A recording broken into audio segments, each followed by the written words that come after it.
Good afternoon, everyone, and welcome to Stock Market Today. It's Ali, Coram, and Ed Carson here with a breakdown of the action in today's session, where we saw the stock market rally lose a little bit of steam on Friday, but overall, it was still a pretty strong weekend.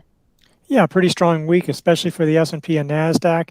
I want to take a look at three stocks: Regeneron, which is one of the strongest stocks today, Microsoft, and auto parts maker Autoliv. All right, well, analysis of those three stocks headed your way shortly, but first let's take a look at the major indexes. So the Nasdaq down 1.6% by session's close. The S&P 500 lost 1%, and the Dow down 0.4% today. The Russell 2000 down 0.8%. Ed, when we saw the opening gap down today on the hot jobs report data, weak mega cap tech earnings, we weren't all too surprised. What the surprise was that there was an attempt to really rally back pretty immediately. We couldn't hold that for the remainder of the session, but what's your take on how we finished the week?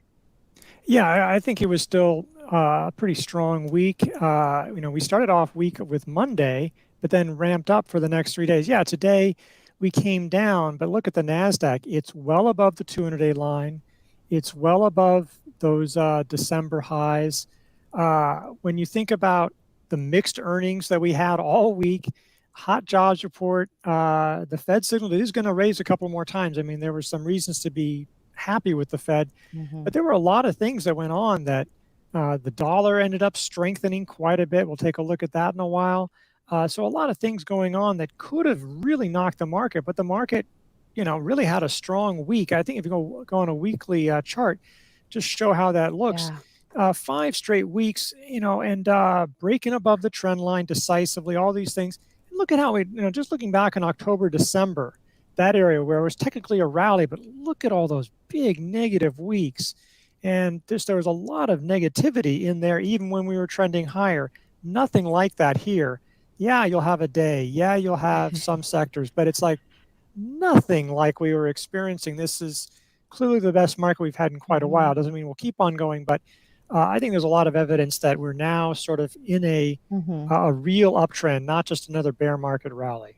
Right. And Friday's action, honestly, not all too surprising, given just the news reaction, but on technicals alone, the fact that we had run up so much this week. And I think another interesting thing here, looking at the weekly chart, is some other areas of resistance right around or just above 12,000 as well, going back to this little consolidation from 2020 for the NASDAQ. So seems like for a number of reasons, this seems like an area where digestion makes sense.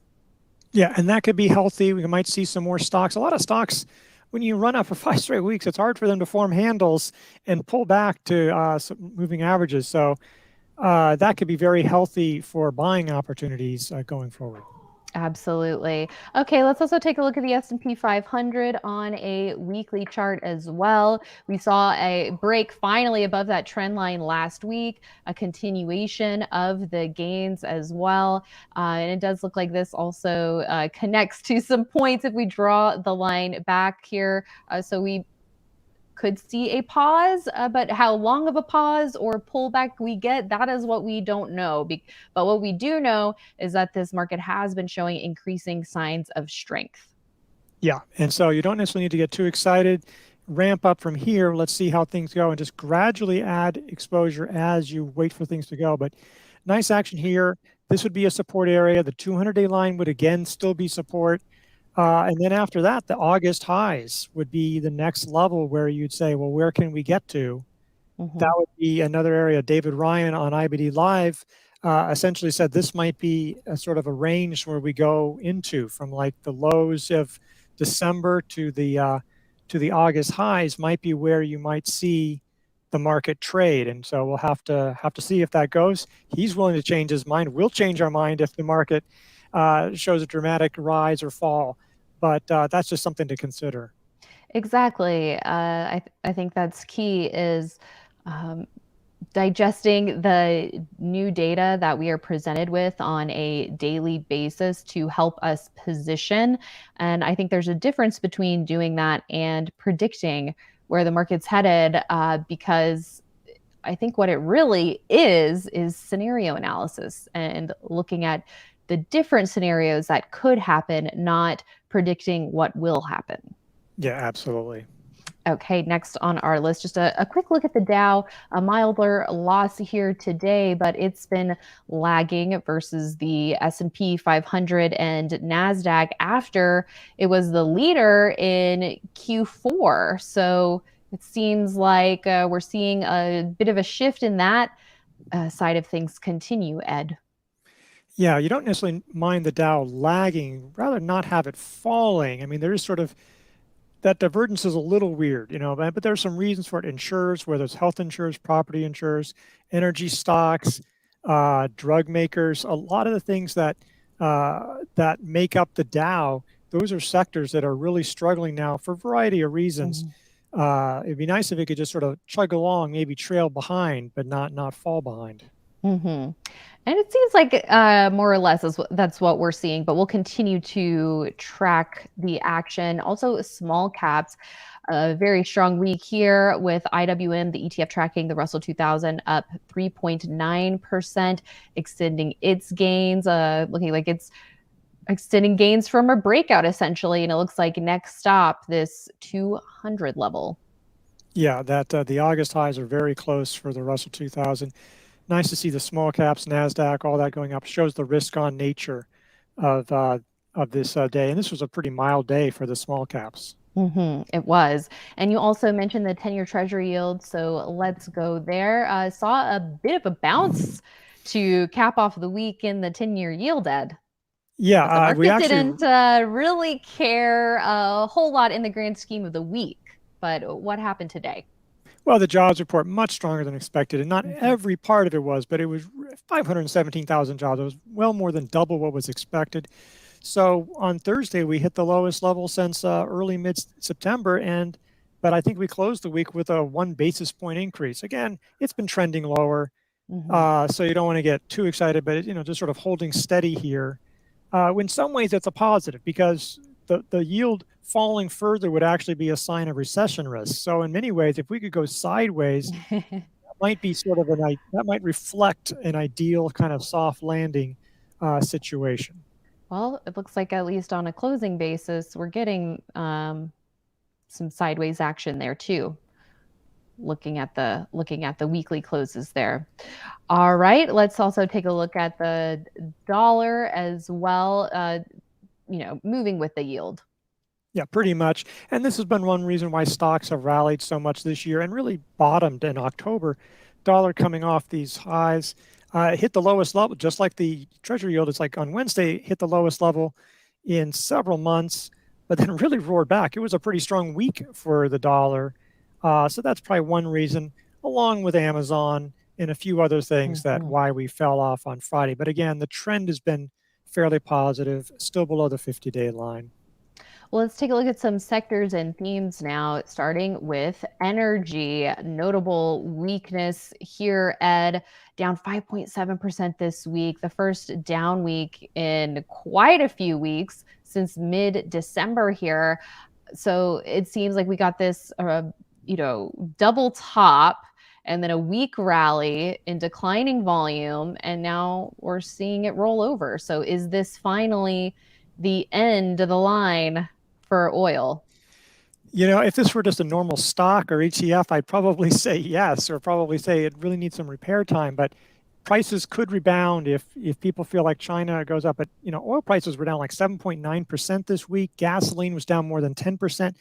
Natural gas, which all it does is fall now, it was down like another 12%, and that's just been straight down. So honestly, energy stocks have held up remarkably well in that context. But they really do need prices to come up. I think with crude oil falling even further, you really would see a lot of damage in this sector. Yeah, and it really does feel like we're seeing rotation elsewhere. Maybe Friday there was the overarching theme was perhaps selling Yeah.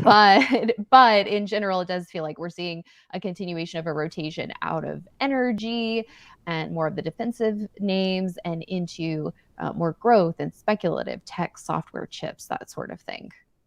Maybe not so much on Friday, but But that has been the theme in the last couple of weeks for sure. yeah.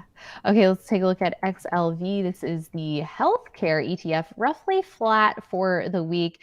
Your thoughts on what we're seeing here? This is not, this has a mix of, maybe the more, um, defensive growth and other areas. But what do you think of the action that we're seeing in the broad healthcare space? Yeah, broadly, it's been trending lower, and you can see the relative strength line has really come off. I mean, it's, in last year, this kind of action would have been seeing the RS line would have been rising at Right. times, when the market was sort of weak. Health insurers looked terrible. Some of the big drug makers had really tough weeks. So it's just something to, this defensive growth or defensive aspects of healthcare, that's a little bit out of favor now, in addition to some weak results as well. Absolutely. But let's take a look at airlines. Jets breaking out on Thursday and with a relatively modest loss Friday, down 1.5% for the week, seeing a gain of over 2%. But we saw, to kick off the year, two really strong weeks, and then it went tight, and now a move above that level. It seems like a change in character, or at least a potential change in character for these airline stocks.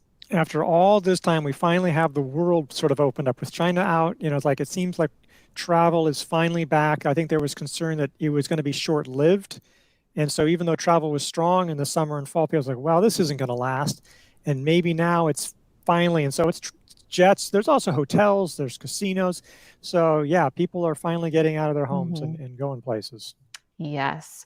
And let's take a look at XHB. This is the home builders ETF, a big week for home builders. And a number of weeks ago, David Ryan, one of our IBD Live contributors and a longtime portfolio manager for O'Neill and Company, put this group on our radar. And this week, seeing a big gain and outperformance up 6%, clearing the highs from August, and some increasing volume behind the move as well. Yeah, this sector is really one of the strongest areas of the market. It's amazing what's going on. But home builders, a lot of earnings reports this week, and a lot of retailers, building materials. So there's a lot of strength in this sector. People are betting on strength, not just maybe late this year or in 2024. And there's more. And by the way, themes to look at before individual stocks, including chips, down 1.8% on Friday, but still a big week for chips here, at up over 4% in the second week in a row of increasing volume. Yeah, well, there may be some froth in the market. It's really nice to see the chips do well. And some of it was on some weak guidance. I mean, let's be honest, a lot of chip makers did not have good guidance, and they still rallied. But really nice to see this, the high volume, high gains, really positive. And software took a pretty hard hit on Friday. IGV down 2.7%, but for the week, still up 2.5%. So continuing to see this sector make strides. Yeah, and there was some weakness in part because of Amazon's warning on cloud. And we saw basically Amazon, Microsoft, and Google sort of not have great results on cloud, which also hits this sector. The software had a little more damage than this would have suggest on Friday because some of those names aren't in IGV. Right. Still trending higher. You're just seeing a lot of strength in tech. Yes, we are. What about ARKK, the more speculative growth area? Increasing volume here as well, up over 6%. I feel like things that come to mind here for me are Tesla and your Shopify's, but a lot of stuff that was severely beaten down in 2022 that's now trying to make a big comeback to kick off the year. No, they're certainly having a big start to the year. I think one question is now is maybe we go to a little after we get through that frenzied start. Do we see some of them calm down? Not necessarily fall off. Some of them may fall off, but some of them may start pausing, forming handles. I mean, you could see this is a big cup base here. What if, ARK and the ARKs type stocks consolidated for a week or two? That could be very healthy. a little less speculative, maybe some other growth names that aren't quite as, haven't had quite the beating and aren't quite as speculative. Maybe they do well. So there's a lot of things that could happen here. Yes, there are. Okay, let's take a look at some stocks. Regeneron, one to take a look at. It had a big week, up 5.4%. Earnings coming out, and the reaction to that on Friday, quite positive to clear this 779 area. Yeah, I mean, it was a really strong reaction to numbers. I mean, they beat views, but they weren't, obviously pretty strong drops, really strong declines this year because of all the COVID treatments that they had. There's mammoth sales in 2021 that came off. So now it's a little bit more normalized, I guess, prospects. So clearing a long consolidation, really, as you say, that they are going all the way back basically a year. Nice action here. It is still in range, not just from the buy point, but from the 10-week line. Not too far gone. Wouldn't be the worst thing if it paused here, let a little bit more catch-up time.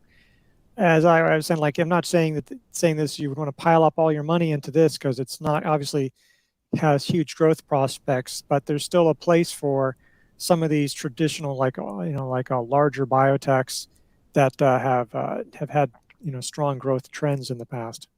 Exactly. And as of now, this group is 15 out of 197. We'll have to see how the industry group ranks